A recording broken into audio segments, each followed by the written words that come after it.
Hey guys, it's Chris, and I actually have a clean desk. So I have a big task to do, and I don't want to do it. I have to take the 3640 out of my Amiga 3000 over there, and I'm going to transplant it into the 3000 tower. Why? Because I have this weird peppering effect on the 3000 tower where I cannot use it for more than 5 minutes. Something happens.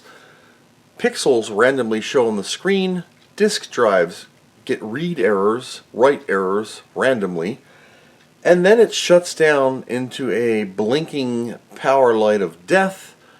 It will not reboot or turn on for another 10 minutes. So I have no clue what that is, and it was just freshly fixed from a battery leak and some repaired traces. It is possible that I missed one, although I went through it 500 or 600 times. So even though I don't want to do it, I'm going to disassemble my 3000 again. After repairing so many 3000s, I'm sick of taking them apart. And then I'm going to put that back to 030 mode, make sure everything's cool. That's been a very rock solid machine with the recap 3640 and the fresh board repair for mine from years ago. Fresh caps, new battery, and you know, I haven't checked it since Christmas, so why not? It's currently the middle of June right now. I don't know when this is going to come out, but that's when I'm filming it. So let me get this apart and we'll do a transplant. In case you're wondering what's in the bag, me too. The bag caps, Nichicon 3522s to go with my other bandolier of Rambo 3522s that I used up almost entirely on another repair. So here's my girl. Still got her cable behind her. Power. Alright. This is a very crowded unit. Mine is crowded. She's filled, not to the brim, but she's filled up. We have the Aradney 2 from Villagetronic. We also have the Picasso 2 from Villagetronic. So we're a Villagetronic family. The 3000 fan is peeking right down there for the 3640. I'm going to leave it. I have a fresh Energizer in my clock. Knocked the screw over. I have to continue the removal process, which means all the cards, the floppy tray, and power supply thing to get to the 3640 that sits right here. So it is a full disassembly.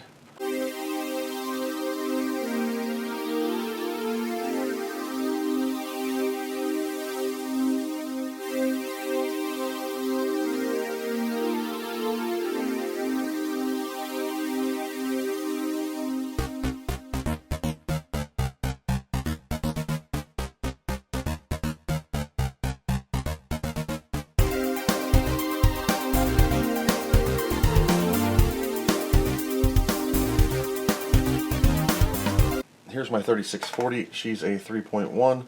It has the correct reverse correct polarity, 5, 6, 7.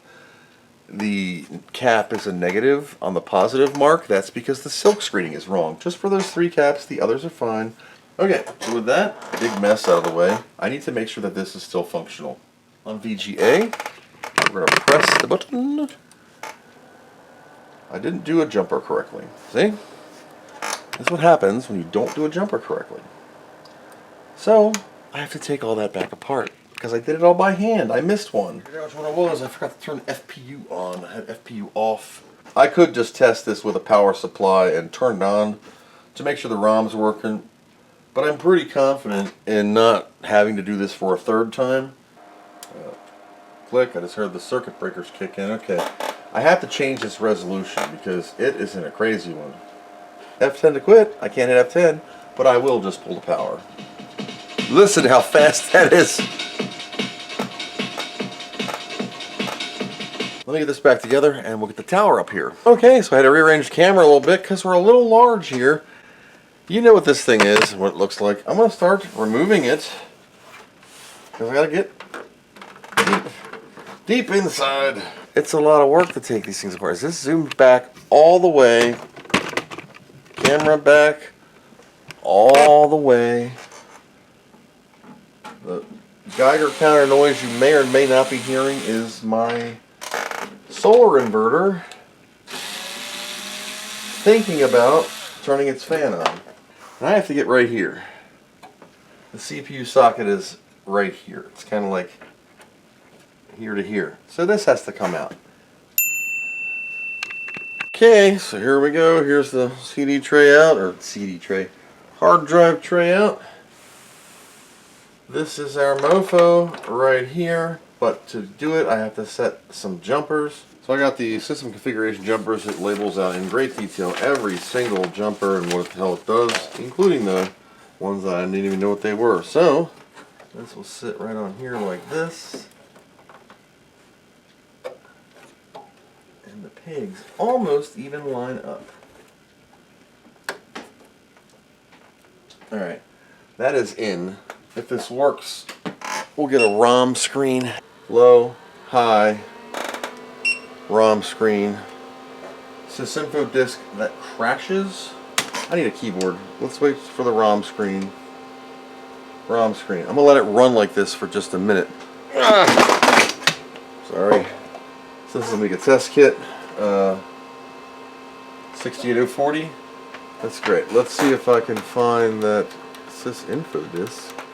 Because this disk is screwed up and it crashes no matter what Amiga I put it in. So I have to remake this physical disk. 68040 plus 68882. Built-in FPU. Speed! Now if this fixes this tower, that's great.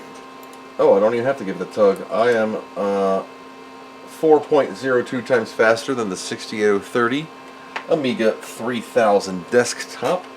I am 1.0 times faster than the AGA 4000 Big Mama.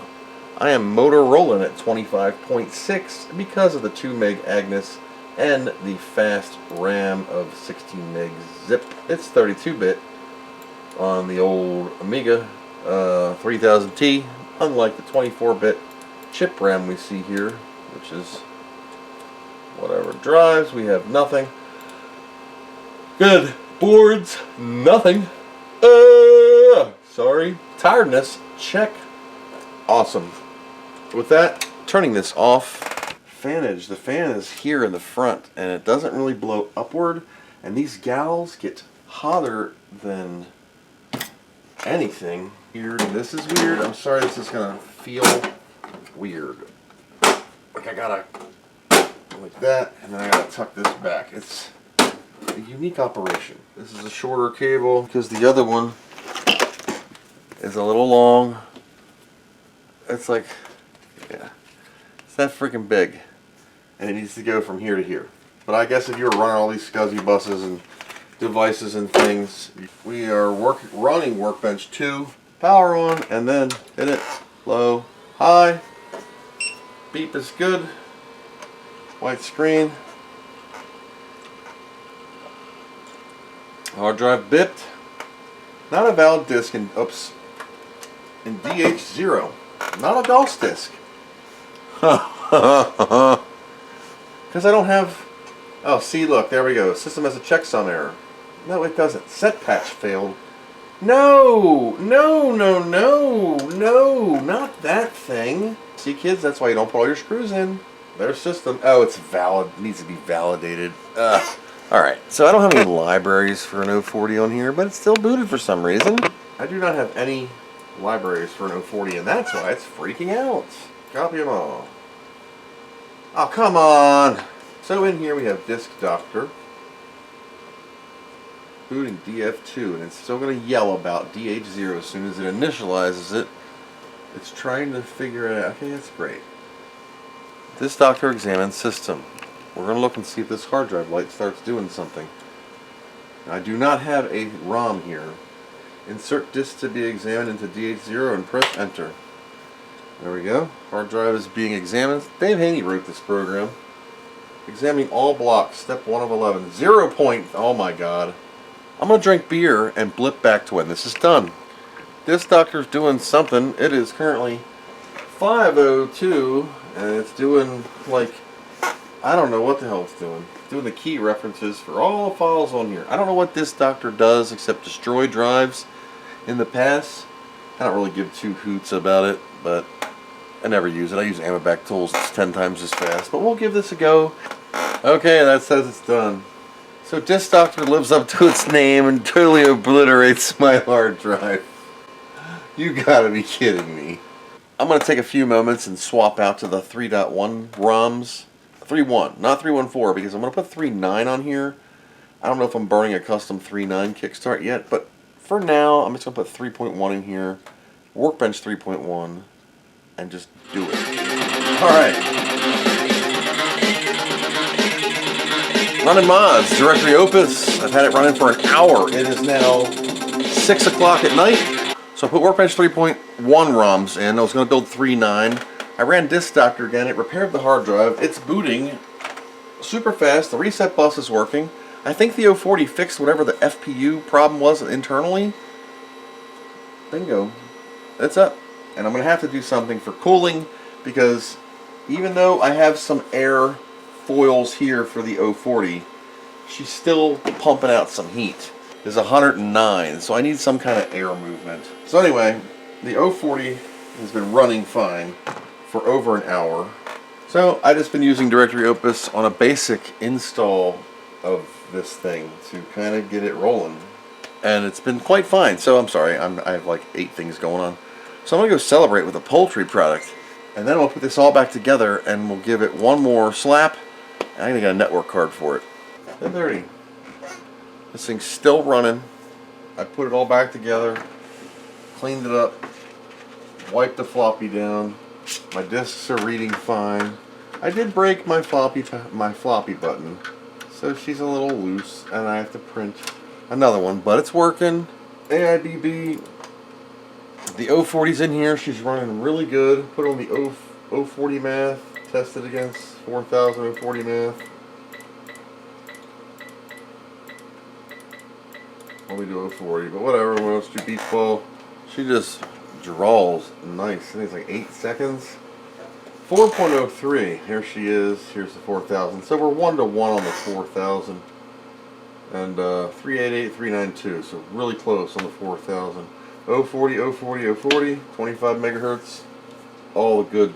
I'm exhausted. I've been listening to music mods for like 4 hours, and now I did have to reboot a couple times, and this does have a couple weird things still where I'm getting a little rando pixel, mainly with Hippo Player, when I select all. So if I go add and say select all, I'll get this weird line right here. I'll move this window out of the way. It'll appear right around here. See this? That little schmutz. Right there. Is it a Hippo Player related? I don't know. It's weird. Close Hippo Player. Nah, it doesn't matter. Eventually this will get worse and worse, and I start having weird disk errors. So whenever I see that, I just reboot, and it's been fine for a long time. So for now, until I can figure something else out, it's been a long day. I've taken apart the 4000, the 3000, the 3000 tower, and I had to take this apart again because I had to get a screw out on this side to get something out of the floppy drive. Move the spring to the middle. It's just, I'm tired. I've been up since 4:30 a.m. It is currently, what time is it? 10:34, 10:35 p.m. And that's about normal. I was going to go to Walmart and get myself an 80mm fan. Maybe I'll do that. I have a couple hours of power left. I'll try that.